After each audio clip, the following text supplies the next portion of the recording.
इधर धुसिया राम और पासवान अटक। इधर आप नेपाल साइड जाओगे उधर थारू अटक। इधर आप मध्य प्रदेश साइड जाओगे उधर दोहरे और रैगर अटक। इधर आप नैनीताल साइड जाओगे उधर नकवा अटक। इधर आप पंजाब साइड जाओगे उधर रविदासी अटक। इधर आप हरियाणा साइड जाओगे तो हरियाणा में शुद्ध हरिजन अटक। इधर आप राजस्थान साइड जाओगे तो राजस्थान में कहीं कहीं अपने समाज के लोग यादव के नाम से जाने जाते, कहीं कहीं सालवी के नाम से जाने जाते, कहीं कहीं बैरवा के नाम से जाने जाते, कहीं कहीं बलाई और मालवी के नाम से जाने जाते और कहीं कहीं मेघवंशी मेघवाल के नाम से जाने जाते। और अपने गुजरात के अंदर बधार अटक। जैसे आपके चैनमा समाज, बनकर समाज, रोहित समाज, मकवाणा समाज, राठौर समाज, परमाल समाज, सोलंकी समाज, मारू समाज, बावरिया समाज, रावलिया समाज, मुछड़िया समाज, इतना अटक कि आखिर रात बताते रहे फिर भी गुजरात के अटक कम नहीं होगा था। इधर आप जाओगे महाराष्ट्र तो महाराष्ट्र में एक अटक। जो बाबा साहब अम्बेडकर थे वो महार के नाम से जाने गए। तो किसी भी नाम से पुकार लो, आप सबका एक ही वंश है। और उस वंश में जो सबसे पहले राजा हुए थे उनका नाम था राजा मृतक सेन, जिनके पुत्र हुए चमर सेन, उनके पुत्र हुए ब्रह्मसेन, ब्रह्मसेन के हुए कमल सेन, कमल सेन के हुए रति सेन, रति सेन के हुए सूरसेन और सूरसेन के हुए राजा चामुंड राय। राजा चामुंड राय के बारे में इतिहास में लिखा है कि चक्रवर्ती राजा और महान सम्राट हुए थे राजा चामुंड राय अपने समाज में, जिन्होंने सूर्य उदय से लेकर और सूर्य अस्त तक पूरे भूमंडल पर राज किया था राजा चामुंड राय ने। अच्छा जी। राजा चामुंड राय के हुए भद्रसेन, भद्रसेन के हुए श्रीसेन, श्रीसेन के हुए श्रालय, श्रालय के हुए सनंदन, सनंदन के हुए राहु, राहु पुत्र हुए रविदास और रविदास के हुए भज्जू कोतवाल। अच्छा जी। 2,56,925 वर्ष राज किया आपके पूर्वजों ने। ये है अपने समाज की वंशावली। हम आपको बता दें कि अपने समाज में बड़े बड़े महापुरुषों का जन्म हुआ। कौन से महापुरुष? त्रेता में सम्मुख ऋषि हुए अपनी समाज में, द्वापर में सूपा ऋषि हुए अपनी समाज में, द्वापर में भक्त चेता हुए अपनी समाज में और कलयुग में आज के 660 वर्ष पहले हमारे संत रविदास का जन्म हुआ। वो संत रविदास जिनका मुकाबला करने वाला आज तक विश्व में कोई संत नहीं पैदा हुआ, जिन्होंने अपने योग शक्ति के द्वारा कठौती से गंगा जी को उपस्थित किया था। हमारे रविदास जी का एक कथन था। रविदास जी ने कहा था कि जाके कुल की जौन है गहे रहे कुलतौन और कर सायल के सिंग पर ऐंठ जमावे कौन। कर सायल का मतलब होता 12 सिंगा, जिसके पैदाइशी सिंह ऐंठे होते हैं और जिसने न किया पेट का धंधा वो नर मूर्ख के अंधा और मेरा मन चंगा तो मेरी कठौती में गंगा। ये रविदास का कथन था। यही हमारे रविदास जी का कथन था। रविदास जी के पिता का नाम था राहु, इनकी माँ का नाम था कर्मा, रविदास जी की पत्नी का नाम था लोना, रविदास जी के बाबा का नाम था हरनंदन, रविदास जी की दादी का नाम था चित्रकौर, रविदास जी के जिला का नाम था बनारस और इनके गांव का नाम था गोवर्धनपुर। और इसी वंश में हमारे मसीहा भारत रत्न परम पूज्य बोधिसत्व कहलाए सामाजिक न्याय के महान योद्धा हमारे बाबा साहब डॉक्टर अंबेडकर का जन्म हुआ। बाबा साहब डॉक्टर अंबेडकर ने अपने दलितों के लिए, शोषितों के लिए, पीड़ितों के लिए और दबे कुचले लोगों के लिए 1927 से लगाकर 1956 तक बाबा साहब ने बराबर संघर्ष किया। हमारे बाबा साहब अंबेडकर के सपने थे। क्या सपने थे? कि हमारा भी समाज तरक्की करे और हमारा भी एससी समाज विकास करे। तो आज का शासन बाबा साहब के सपनों को साकार कर रहा है, क्योंकि अपने समाज के लोग अधिकारी हैं, कर्मचारी हैं, एमपी हैं, एमएलए हैं, सरपंच हैं, मास्टर हैं, हर पोस्ट पर तैनात हैं। ये बाबा साहब अम्बेडकर की देन है। महाराष्ट्र में इंदौर नाम का जिला पड़ता है। इंदौर जिले में एक मऊ छावनी नाम का कस्बा, मऊ छावनी कस्बे के पास एक ग्राम दीपौली, जहाँ रामजी राव नाम के एक फौजी सूबेदार रहते थे।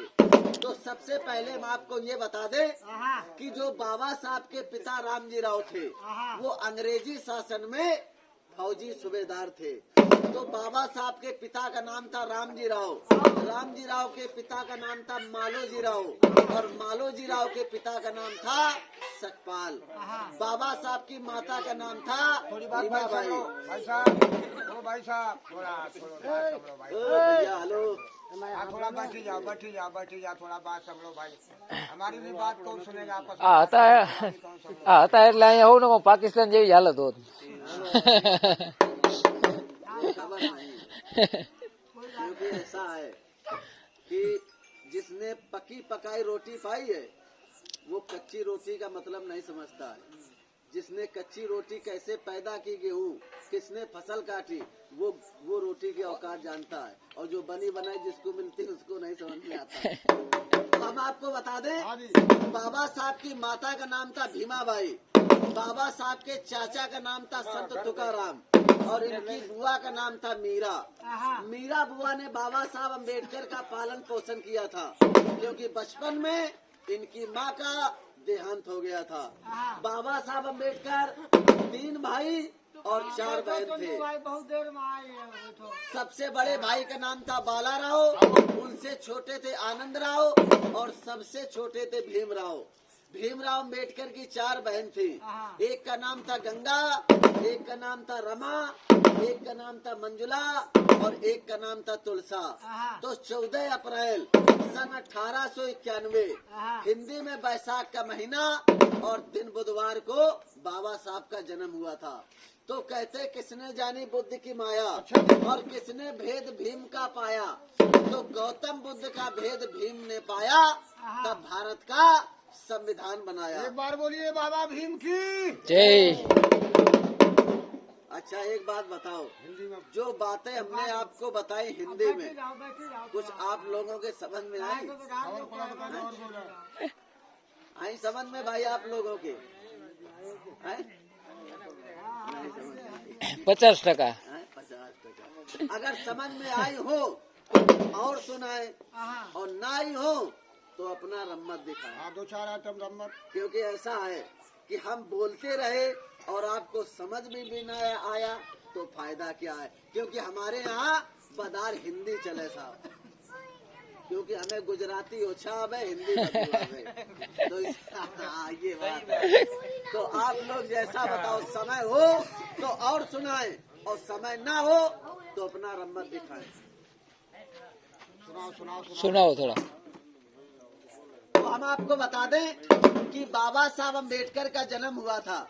ज्यादा समय नहीं लेंगे, आखिरी रात आपकी है, ज्यादा समय नहीं लेंगे, बस थोड़ा समय आपको, क्योंकि सुनाने के लिए तो हम आखिरी रात सुनाते रहे, लेकिन कुछ खास बातें और उसके बाद हमारा रम्मत भी।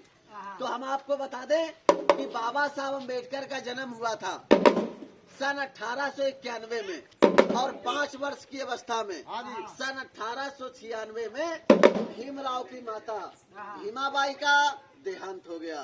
तो हम आपको बता दें कि बचपन में माँ नहीं रही, और जब कुछ लायक हुए तो पिता का भी सहारा छिन गया। तब इनका पालन पोषण किया था इनकी बुआ मीरा ने। जब सन 1900 लगा तो ये सन 1900 में पढ़ने के लिए बिठाए गए सितारा स्कूल में, क्योंकि हमारा समाज इस बात के लिए जानता है कि बाबा साहब अम्बेडकर ने कितनी दिक्कत और कितनी परेशानियों को झेलते हुए अपनी पढ़ाई जारी की थी। फिर भी 1906 में बाबा साहब अम्बेडकर ने कक्षा 10 फर्स्ट क्लास में पास किया था। क्योंकि एक कहावत है, वो क्या है कि होनहार बिरवान के हो चिकने पात। जो होनहार पौधा होता है उसके पत्ते चिकने होते हैं। बाबा साहब की बुद्धि बहुत ही प्रखर थे। ये पढ़ने में बहुत ही तेज थे। उसका कारण था ये 24 घंटे में लगातार 18 घंटे पढ़ाई किया करते थे और बचते थे 6 घंटे। 6 घंटे में नहाना, खाना, खेलना, कूदना, सोना इत्यादि काम था। 1907 में भीमराव अम्बेडकर की शादी हो जाती है, क्योंकि पहले बाल विवाह प्रथा थी। बचपन में शादी हो जाया करती थी। भीखू बालनकर की पुत्री रमा बच्चे भीखू बालनकर की पुत्री रमाबाई के साथ, बड़ी सुशील स्वभाव की रमाबाई, इनकी पढ़ाई बराबर चलती रही। 1912 में रमाबाई के गर्भ से एक बालक ने जन्म लिया, जिसका नाम रखा गया यशवंतराव अम्बेडकर। भीमराव अम्बेडकर के पुत्र यशवंतराव अम्बेडकर, यशवंतराव अम्बेडकर के पुत्र प्रकाश राव अम्बेडकर और प्रकाश राव अम्बेडकर के पुत्र राजरतन अम्बेडकर, वो आज भी जीवित हैं। 1913 में बाबा साहब ने बीए की परीक्षा पास की और 1913 में उसी वर्ष 2 फरवरी को इनके पिता रामजी राव का देहांत हो गया। तो हम आपको बता दें कि बचपन में मां नहीं रही और जब कुछ लायक हुए तो पिता का भी सहारा छिन गया। तो पिता के न रहने के बाद बाबा साहब को सहारा किसने दिया था? आपके गुजरात में पड़ता बड़ौदा,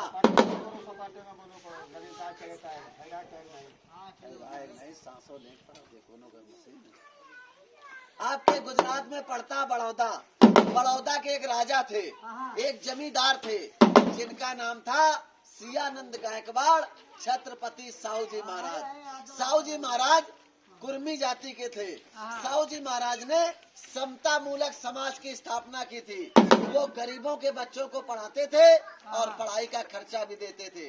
तो साहूजी महाराज ने बाबा साहब अम्बेडकर को 25 रुपए प्रति महीने पढ़ाई का खर्चा दिया था। इन्हें विदेश भेजा था पढ़ने के लिए अमेरिका। वो 25 रुपए जो आज का 50,000 और लाख के बराबर है, उस समय चांदी का सिक्का चलता था। तो बाबा साहब अम्बेडकर ने अमेरिका में कोलंबिया विश्वविद्यालय में जाकर बड़े लगन से अपना पढ़ाई जारी किया और वहाँ पर एमए किया और एमए करने के बाद पीएचडी की एक डिग्री होती है, वो डिग्री प्राप्त करके बाबा साहब अम्बेडकर अपने भारत देश वापस लौट आए और आपके बड़ौदा में सबसे बड़े अधिकारी बने। जो फौजियों में बड़ा अधिकारी होता है, जिसे कहते हैं मिलिट्री सेक्रेटरी लेफ्टिनेंट, बाबा साहब की पहली नौकरी। अब इतने बड़े अधिकारी होने के बाद भी हाई कास्ट हिंदुओं ने बाबा साहब को सर्विस नहीं करने दिया। वो कहते थे तुम्हें सर्विस करने का कोई अधिकार नहीं है, क्योंकि तुम्हारा वर्ण है चौथा। तो बाबा साहब ने पूछा कैसा वर्ण? तो उन लोगों ने बताया कि हमारे ब्राह्मणों में एक मनु थे, उन्होंने वर्ण बनाए 4, ब्राह्मण, क्षत्रिय, वैश्य और शूद्र। ब्राह्मण माने पंडित, क्षत्रिय माने ठाकुर, वैश्य माने बनिया और 3 को मनु छोड़कर मनु ने लिख दिया शूद्र। वो किसी भी जाति का हो और ये भी लिख दिया कि इनको पढ़ने लिखने का, सर्विस करने का और वेद पूजा पाठ करने का कोई अधिकार नहीं है। यहाँ से निकल जाइए। इतने बड़े अधिकारी होने के बाद भी बाबा साहब अम्बेडकर उस नौकरी से निकाल दिए जाते हैं। इनके पास इतनी डिग्रियां थी। आपके बम्बई में पढ़ता सिडनहम कॉलेज में जाकर बाबा साहब प्रोफेसर बन गए। अब बाबा साहब की दूसरी नौकरी, अब जिस कॉलेज में बाबा साहब प्रोफेसर बने हैं, उस कॉलेज में ये हर जाति के बच्चों को शिक्षा देने लगे, हर जाति के बच्चों का दाखिला लेने लगे, क्योंकि बचपन में बाबा साहब ने देखा था कि हमारे एससी समाज के बच्चों को स्कूल में पढ़ाया नहीं जाता है। तो वहाँ का जितना अध्यापक स्टाफ था वो नाराज हुआ कि जब से अम्बेडकर निसार में आया है, ये शेर बकरी एक घाट पानी पिला रहा है, ये बराबर सबको शिक्षा दे रहा है, इसको बेइज्जत करके निकाल दिया जाए। तो बाबा साहब को ये बात पता चली। तो बाबा साहब अम्बेडकर ने मन में विचार किया। क्या विचार किया? कि टूट जाने से झुक जाना अच्छा होता है। बाबा साहब अम्बेडकर ने उस नौकरी से रिजाइन दे दिया और ये लंदन चले गए वकालत पढ़ने के लिए और 1923 में वकालत की डिग्री प्राप्त करके बाबा साहब अम्बेडकर अपने भारत देश वापस लौट आए। अब बाबा साहब की तीसरी नौकरी। अब हम आपको बता दें हाँ जी। कि आपके बम्बई कोर्ट में 40 वकील पहले से मौजूद थे और 41 में पहुंच गए बाबा साहब। तो जब बाबा साहब अम्बेडकर ने कोर्ट के बाहर अपनी कुर्सी डाली, अपना बस्ता लगाया, तो उन अक्खा वकीलों ने विरोध किया था क्या विरोध किया था? कि तुम्हें कुर्सी में बैठने का कोई अधिकार नहीं। नहीं। तो बाबा साहब ने कहा फिर हम कहाँ बैठे? हाँ। तो नक्खा वकीलों ने कहा था जमीन पर, ये जमीन तुम्हारी और कुर्सी हमारी है। तो बाबा साहब ने निकाला कागज और कहा कि लिखो कि ये जमीन तुम्हारी और कुर्सी हमारी है। उन नक्खा वकीलों ने लिख दिया कि ये जमीन तुम्हारी और कुर्सी हमारी है। वही कागज ले जाकर बाबा साहब ने कोर्ट में दाखिल किया और बहस की कि जज साहब इन लोगों ने लिखा है कि ये जमीन तुम्हारी और कुर्सी हमारी है, तो इन अक्खा लोगों से कहिए कि हमारी जमीन से अपनी अपनी कुर्सियाँ हटाएं। तो अंग्रेज जज था, जज का आदेश हुआ तो सारे वकीलों को जमीन से अपनी अपनी कुर्सियाँ हटानी पड़ी थी। इतना सब गुजर जाने के बाद भी इस भारत की हालत में कोई सुधार नहीं था। इस देश के अंदर जातिवाद बहुत जबरदस्त जारी था। बाबा साहब अम्बेडकर ने अपने समाज को देखा, अपने समाज के साथ शोषण देखा, अपने समाज को रोते चिल्लाते तड़पते हुए देखा और बूंद बूंद पानी के लिए तरसते हुए देखा। तो बाबा साहब से रहा नहीं गया। 1927 में बाबा साहब अम्बेडकर ने सत्याग्रह आंदोलन छेड़ दिया।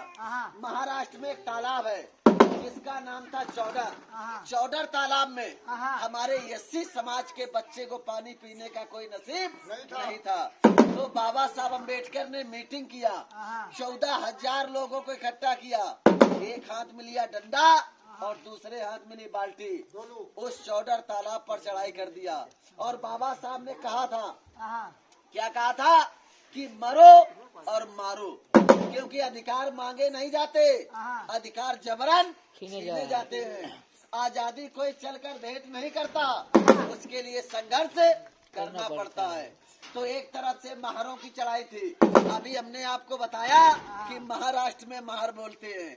दूसरी तरफ से हाई कास्ट हिंदुओं की चढ़ाई थी, बराबर मार हुई। उस तालाब में 3200 दलित मारा गया। भीमराव अम्बेडकर के बड़े भाई आनंद राव अपने भैया भीमराव को बचाते बचाते उस तालाब की लड़ाई में मारे गए। लेकिन बाबा साहब ने हार नहीं मानी, केस लड़कर उस तालाब पर विजय पाई थी और पानी पीने का अधिकार प्राप्त किया था। आज उस तालाब का नाम है महार तालाब, क्योंकि महारों ने विजय पाई थी। महार नाम का तालाब है इसी भारत के बीच, और पानी ना पीने दे दलित को बतलाते थे नीच। 1929 में बाबा साहब अम्बेडकर ने कालाराम मंदिर पर चढ़ाई किया, क्योंकि वो जमाना था कि मंदिरों में पूजा करने का कोई अधिकार नहीं था।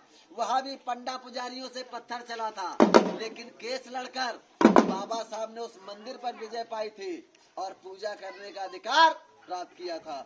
1932 में महाराष्ट्र में कस्बा एवला कस्बा में भाषण देते हुए बाबा साहब अम्बेडकर ने हिंदू धर्म को छोड़ दिया। अब हमारी बात जरा गौर से सुनना, क्योंकि पूरी कथा का निचोड़ यहीं पर है। जैसे एक गांव में हम पहुँचे तो हमने एक अपने समाज के व्यक्ति से पूछा कि तुम बाबा साहब को मानते हो? तो वो बोले कि हम बाबा साहब को बहुत मानते हैं। फिर हमने उनसे पूछा कि ये बताओ कि तुम बाबा साहब को मानते हो, लेकिन ये बताओ कि बाबा साहब की मानते हो? तो वो बोले की के बारे में कुछ जानते ही नहीं है। अब को और की में अंतर है। बाबा साहब को मानना तो सरल है, लेकिन बाबा साहब की मानना कठिन है। और कठिन कुछ नहीं, उनके विचारों से समझौता कर लीजिए कि बाबा साहब की विचारधारा क्या थी, बाबा साहब के उपदेश क्या थे, बाबा साहब के उद्देश्य क्या थे, और बाबा साहब का असली कारवां क्या था। यही कारवां गांव जाकर बौद्ध धर्म का प्रचार। तो हिंदुस्तान के हिंदुओं ने सोचा कि ये इतने दिन जिंदा रहा है, तो इसने संविधान में जाने क्या क्या लिख दिया है, और दिन जिंदा रहा तो इस देश से हिंदू धर्म खत्म हो जाएगा और बौद्ध धर्म चालू हो जाएगा, इसलिए इसे खत्म कर दिया जाए। और बाबा साहब मारे गए, मरे नहीं मारे गए, और वही बाबा साहब का कारवां अधूरा रह गया और वही कारवा हम सबको मिलकर पूरा करना है, लेकिन हम लोग उसे मिलकर पूरा नहीं कर पा रहे हैं। क्यों? क्योंकि हमारी ताल में ताल नहीं मिल रही है। कैसी? कि तुम गा कुछ रहे हो और हम बजा कुछ रहे हैं। यहाँ पर अपनी समाज का कम से कम 15-20 खोड़ा है और आप कई लोग बैठे हो, 10 लोग भी नहीं है। यही समाज सदियां बीत गई और सदियां बीत जाएंगी।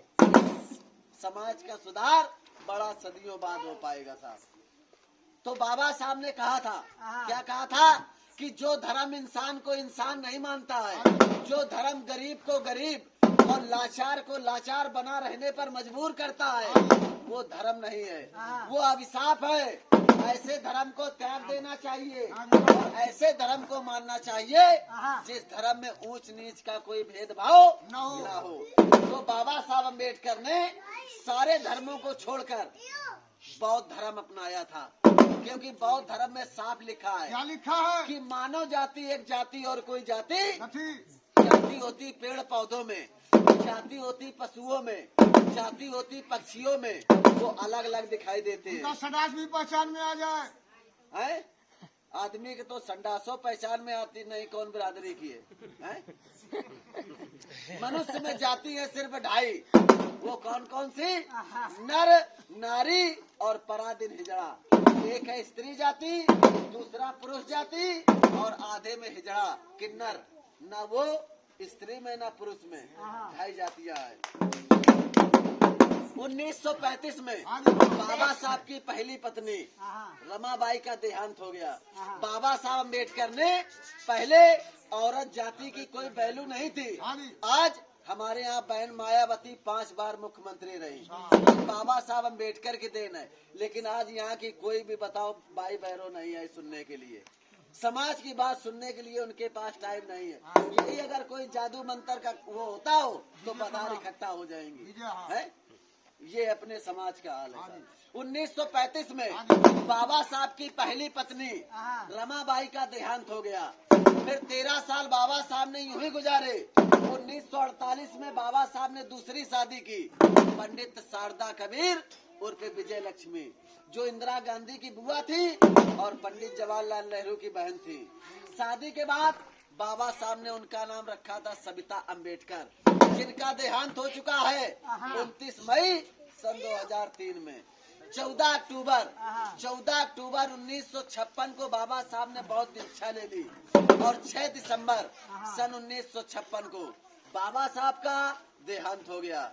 तो बाबा साहब अम्बेडकर ने मरवा से 1 दिवस पहले क्या कहा था? बाबा साहब ने मरवा से 1 दिवस पहले क्या कहा था? कि हजारों वर्ष की टीवी में जड़ से काट चला हूँ और उसे संभाल के रखना मेरे दलितों। मैं हिस्सा बांट चला हूँ। ऊंचे ऊंचे मंच बनेंगे, चढ़ो या न चढ़ो। गांव में विद्यालय खुलेंगे, पढ़ो या न पढ़ो। अपनी कलम से ऐसा काम लिख दिया और जातिवाद मिटा के सबको सम्मान लिख दिया। और कहाँ तक तारीफ करो मसीहा की, जिसने भारत का संविधान रख दिया। एक बार बोलिए बाबा भीम। साहब सुनाने के लिए तुम आखिरी रात सुनाते रहे, लेकिन बच्चा बच्ची भी आए हैं। आप बीच में बातें भी सुनो और हमारा रम्मत भी देखो। देखिए इनका भीमराव नाम कैसे पड़ा था, क्योंकि माता जी का नाम था भीमाबाई, आधा नाम लिया था माँ से। पिताजी का नाम था रामजी राव, आधा नाम लिया था पिता से। और अम्बेडकर अध्यापक थे, तो तीनों मिला के नाम पड़ा था भीम राव अम्बेडकर। आगे पूछिए इनका बाबा साहब नाम कैसे पड़ा? ये कोई बाबा न थी। एक बार जब देश का संविधान बनाया तो संविधान का चोपड़ा अंग्रेजों के यहाँ सौंपने गए थे।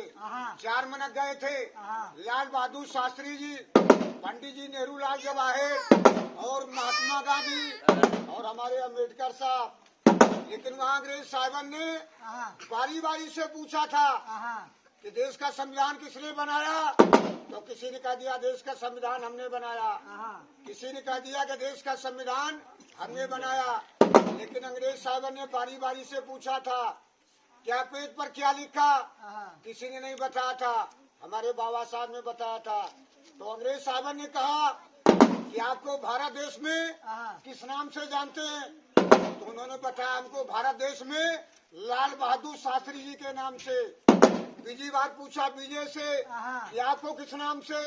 तो उन्होंने बताया कि हमको भारत देश में नेहरू चाचा। तीसरी बार पूछा तीसरे से कि आपको किस नाम से? तो उन्होंने बताया हमको भारत देश में प्यारे बापू। तो अंग्रेज साहब ने कहा एक है शास्त्री, एक है चाचा, एक है बापू, और जिसने देश का संविधान बनाया कौन हुआ? बापू का बापू, इसलिए उनका नाम पड़ा था बाबा साहब। एक बार बोलिए बाबा भीम की जय। अब थोड़ा रम्मत भी देखो फिर बात समझो। पहला बाजा बजता हमारे बुद्ध भगवान के नाम से, रविदास जी के नाम से।